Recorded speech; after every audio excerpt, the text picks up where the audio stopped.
Há histórias que não são apenas descobertas, são avisos. E, segundo alguns de seus alunos, essa foi a sensação que Samuel Noah Kramer deixou antes de morrer, a de que havia entendido algo que não deveria, algo escondido nas entrelinhas das tabuletas que ele dedicou a vida inteira a traduzir. Durante décadas, Kramer foi um nome respeitado, quase reverenciado.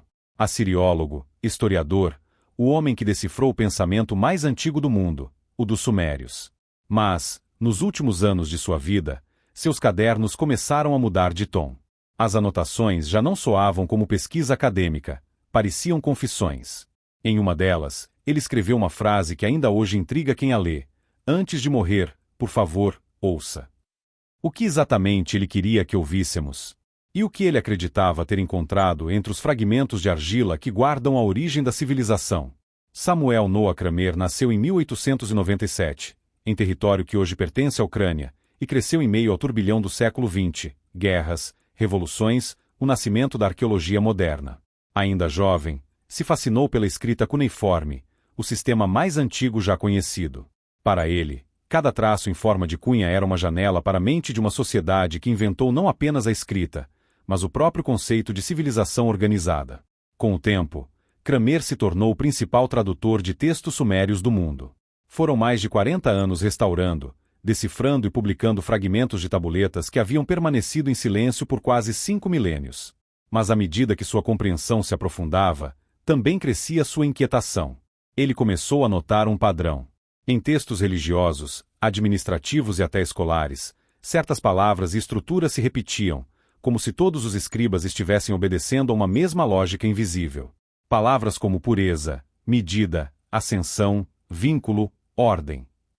E, junto delas, números recorrentes: 3, 7, 12, 60. Símbolos que atravessavam templos, rituais, decretos e listas de ofícios. Era como se cada tabuleta, não importando o conteúdo, participasse de um mesmo ritmo oculto, um sistema de pensamento perfeitamente sincronizado. Kramer não via mais os sumérios como simples administradores de um império antigo. Ele os via como engenheiros de significado. Para eles, escrever não era apenas registrar o mundo, era recriá-lo. A escrita não descrevia a realidade, ela a definia.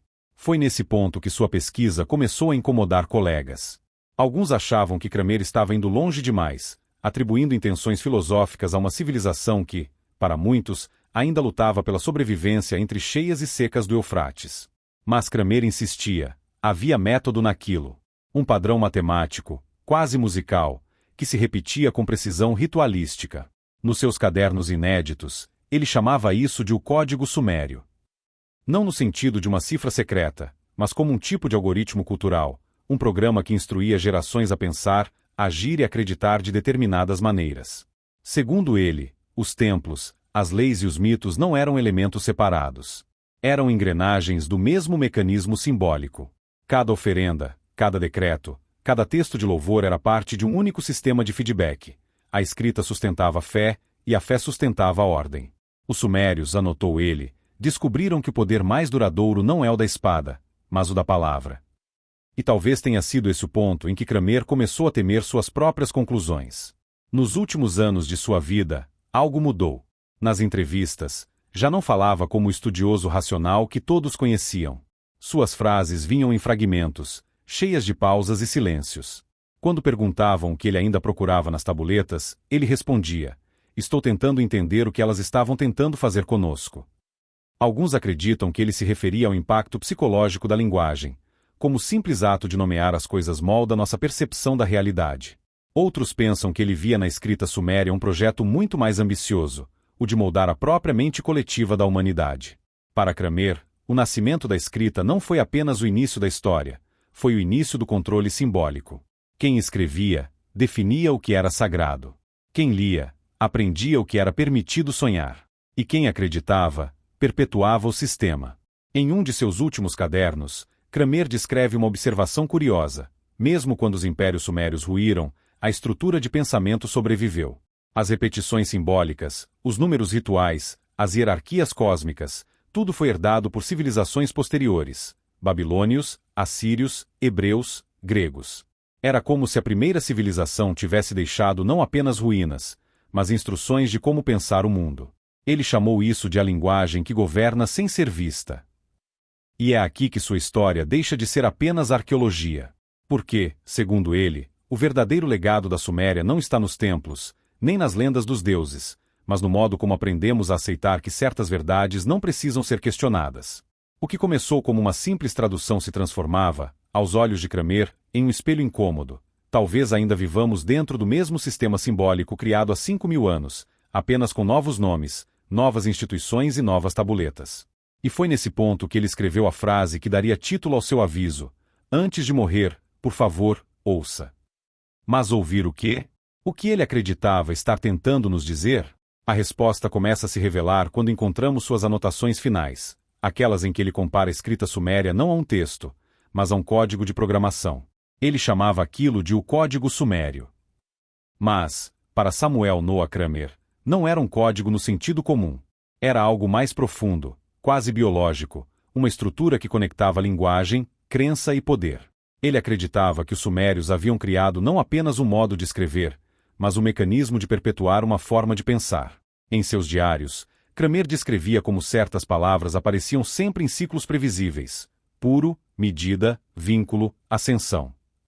Termos que se repetiam em textos religiosos, listas de impostos e até exercícios escolares. A princípio, parecia coincidência. Mas, à medida que ele comparava centenas de tabuletas, percebeu que havia ali uma espécie de arquitetura invisível. Como se cada scribe, mesmo sem saber, estivesse reproduzindo a mesma fórmula mental. Os números confirmavam a suspeita. 3, 7, 12, 60. Padrões que se repetiam em rituais, genealogias e registros cotidianos. Esses números, sagrados para os sumérios, não eram usados apenas para contar. Eles simbolizavam equilíbrio e ordem. 7 o número da totalidade, 12 o da harmonia, 60 o da completude divina. Cramer começou a ver neles o que chamou de aritmética espiritual, uma tentativa de alinhar a vida humana à ordem do cosmos. Quando um sacerdote oferecia 7 ovelhas, ou um escriba registrava 60 tijolos, isso não era apenas contabilidade, era uma forma de oração escrita, uma maneira de sintonizar o caos da cidade com a harmonia celestial. A escrita suméria, entendeu Cramer, não era apenas registro, era ritual. Cada caractere gravado na argila tinha um propósito simbólico, um gesto de alinhamento entre o humano e o divino. O que o perturbou profundamente foi perceber que esse padrão sobrevivia às mudanças de poder. Reis diferentes, cidades diferentes, séculos de distância, e ainda assim, as mesmas estruturas linguísticas, as mesmas fórmulas, o mesmo pulso simbólico. Ur-Nammu, Shuji, Uruk, Lagak, todos ecoavam o mesmo ritmo. Parecia que, em algum ponto remoto, alguém havia definido uma matriz, um modelo de pensamento, que jamais se perdeu. A partir daí, Cramer começou a enxergar o Império Sumério de outra forma. Não como um conjunto de cidades-estado com economia e religião próprias, mas como um sistema sincronizado pela linguagem. As tabuletas eram mais do que arquivos, eram circuitos.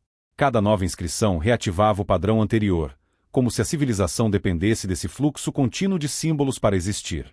Foi quando ele escreveu uma frase que seus alunos só compreenderiam anos depois: os sumérios não registravam o mundo. Eles o sustentavam. Ele via a escrita como uma máquina, não uma máquina de pedra, mas de significado. A tabuleta era o hardware, o scribe, o operador, o mito, o software. E juntos, eles mantinham o sistema funcionando. Se parassem de escrever, a própria ordem social poderia desabar. Esse pensamento levou Cramer a uma conclusão ainda mais ousada, que o primeiro sistema de escrita da história talvez também tenha sido o primeiro sistema de controle simbólico. Não no sentido conspiratório, mas estrutural. Ao codificar crenças e hierarquias dentro da linguagem, os sumérios teriam criado o modelo de como o poder se preserva, não pela força, mas pelo consenso. Em suas últimas palestras, Cramer começou a insinuar que essa era a verdadeira invenção da Suméria, não a roda, nem o arado, nem a escrita, mas a ideia de que a linguagem pode moldar a realidade. Quem controla as palavras, dizia ele, controla o que é possível imaginar. Alguns colegas o chamaram de místico, outros, de visionário. Mas ele não recuou. Nas entrevistas finais, falava pouco e pausadamente. Quando perguntavam o que ele mais temia, respondia apenas que o código ainda esteja ativo. Os alunos achavam que era uma metáfora, até lerem seus cadernos. Em um deles, Cramer escrevia que a civilização sobrevive porque continua se reescrevendo, e que os símbolos, uma vez gravados, não morrem, eles se adaptam. O que ele insinuava era inquietante, que o mesmo mecanismo de pensamento criado há milênios ainda operava dentro das instituições modernas, religiões, governos, sistemas legais, todos baseados em linguagens codificadas que moldam o comportamento coletivo. Para ele, essa era a verdadeira herança suméria, a noção de que as palavras são a matéria-prima do poder, que o mito, quando escrito, se torna lei, e que a crença, quando institucionalizada, se torna estrutura. Nos seus últimos dias, já debilitado, Cramer começou a encerrar suas correspondências com a mesma frase: "Antes de morrer, por favor, ouça." Mas ninguém sabia exatamente o que ele queria dizer. Alguns acreditavam que fosse um apelo filosófico, um chamado para reconhecer a influência da linguagem na consciência humana. Outros, que fosse um aviso literal, uma tentativa de alertar sobre algo que ele acreditava ainda operar nas entrelinhas da história. Seus cadernos finais parecem um mosaico de pensamentos fragmentados, parte confissão, parte delírio. Mas há neles uma coerência inquietante. Ele escreve que toda civilização se apoia em dois pilares: o visível, feito de pedra e poder, e o invisível, feito de símbolos e crenças. Para ele, os sumérios foram os primeiros a fundir os dois, erguer templos para o corpo e escrever mitos para a mente. A zigurate era o corpo da fé, a tabuleta, sua alma, e o escriba, o guardião de ambos. Cramer acreditava que, ao decifrar as tabuletas, não estava apenas lendo o passado, estava lendo o código-fonte da própria civilização. Um sistema que ensinou o mundo a aceitar hierarquias como se fossem naturais, a obedecer símbolos como se fossem verdades eternas. E foi nesse ponto que sua inquietação se transformou em medo. Em uma carta a um amigo, escreveu: "Os sumérios descobriram que, para governar a mente, basta governar os símbolos." E então, pela primeira vez, ele pareceu se arrepender de ter ido tão fundo. O que ele descobriu em suas últimas anotações mudaria completamente a forma como ele via a história humana, e é aí que a revelação final começa a tomar forma. Nos meses finais de sua vida, Samuel Noah Cramer quase não falava em público. As entrevistas rarearam, as palestras cessaram. O homem que havia dado voz aos sumérios, a primeira civilização a escrever, agora parecia temer as palavras. Seus alunos lembram de um professor que observava longamente uma única tabuleta antes de dizer qualquer coisa. E quando falava, soava mais como alguém desabafando do que ensinando. Foi nesse período que uma frase passou a aparecer em suas cartas e anotações pessoais: "A escrita criou o mundo, mas também o prendeu." Cramer estava convencido de que a linguagem suméria não era apenas um meio de comunicação, mas uma tecnologia de controle mental, a primeira tentativa humana de organizar o pensamento coletivo por meio de símbolos. Ele acreditava que, quando os sumérios começaram a escrever, eles inauguraram algo que nenhuma civilização conseguiu desfazer: a crença de que as palavras podem definir o real. Em suas notas, ele descreve a escrita como uma máquina de consenso. Cada tabuleta moldava o que as pessoas acreditavam ser verdadeiro. Quando um escriba registrava que o rei era escolhido pelos deuses, essa simples frase não era uma descrição, era uma criação. Tornava-se fato, sustentado pela fé e pela repetição. Para Cramer, essa era a semente de todos os sistemas posteriores: impérios, religiões, governos, economias, todos baseados na crença compartilhada em palavras gravadas, leis escritas, narrativas aceitas. A partir desse raciocínio, ele formulou uma hipótese ainda mais perturbadora: que a própria civilização é um programa que roda sobre linguagem. "Somos os herdeiros de uma codificação antiga", escreveu ele. "E quanto mais dependemos da escrita, mais nos tornamos parte dela." Ele via na evolução da humanidade uma linha contínua, dos símbolos nas tabuletas de argila às letras impressas, das bibliotecas aos algoritmos modernos. A diferença, dizia, é que agora a programação acontece em silêncio, disfarçada de informação. Para Cramer, o que começou como código sumério se transformou na própria estrutura de pensamento ocidental, a ideia de que tudo precisa ser registrado, categorizado, contabilizado. A escrita não apenas descreve o poder, escreveu, ela o fabrica. Essa visão o atormentava. Ele temia que o legado dos sumérios não fosse apenas o nascimento da civilização, mas o nascimento da obediência simbólica, uma forma de domínio em que ninguém precisa ser coagido, porque todos já acreditam nas mesmas verdades gravadas. Em uma de suas últimas anotações, ele escreveu: "O verdadeiro poder nunca levanta a voz." Ele escreve. A frase se tornou quase um epitáfio. Nos seus cadernos, Cramer refletia que a fé nas palavras, nas leis, nos registros, nas histórias, é o que mantém as sociedades coesas. Mas também é o que as mantém cativas. As tabuletas criaram deuses, reis e fronteiras, dizia. E nós nunca mais desaprendemos o hábito de acreditar nelas. Pouco antes de morrer, ele confidenciou a um aluno que havia deixado o manuscrito inacabado. O texto não foi encontrado por completo, apenas fragmentos dispersos em pastas e envelopes. Em um deles, uma última tentativa de explicação. A escrita é o espelho que não devolve o reflexo. Ela mostra o que queremos ver e apaga o resto. Ele parecia ter compreendido algo que ultrapassava o campo da arqueologia. Que o ato de escrever, o gesto de fixar o mundo em símbolos, é o mesmo que o aprisiona em uma única interpretação. Talvez por isso suas últimas palavras tenham sido um pedido, e não uma afirmação. Antes de morrer, por favor, ouça. Mas o que exatamente deveríamos ouvir? Talvez o silêncio entre as palavras, o espaço onde o significado ainda não foi definido. Cramer acreditava que, ao entender como os sumérios usaram a escrita para ordenar o mundo, poderíamos finalmente enxergar como nós mesmos continuamos a fazer o mesmo, construindo realidades, crenças e sistemas que só existem porque insistimos em escrevê-los. No fundo, sua advertência não era sobre o passado, mas sobre o presente. Porque, se a escrita moldou a mente dos antigos, o que molda a nossa agora? Nossas leis, nossas histórias, nossas telas, não são as novas tabuletas. E se o código sumério nunca realmente desapareceu? E se ele apenas mudou de forma, do barro ao papel, do papel à linguagem digital? Cramer acreditava que a maior invenção dos sumérios não foi a civilização, mas a crença na própria ideia de civilização, um conceito tão forte que sobreviveu a impérios, guerras e milênios.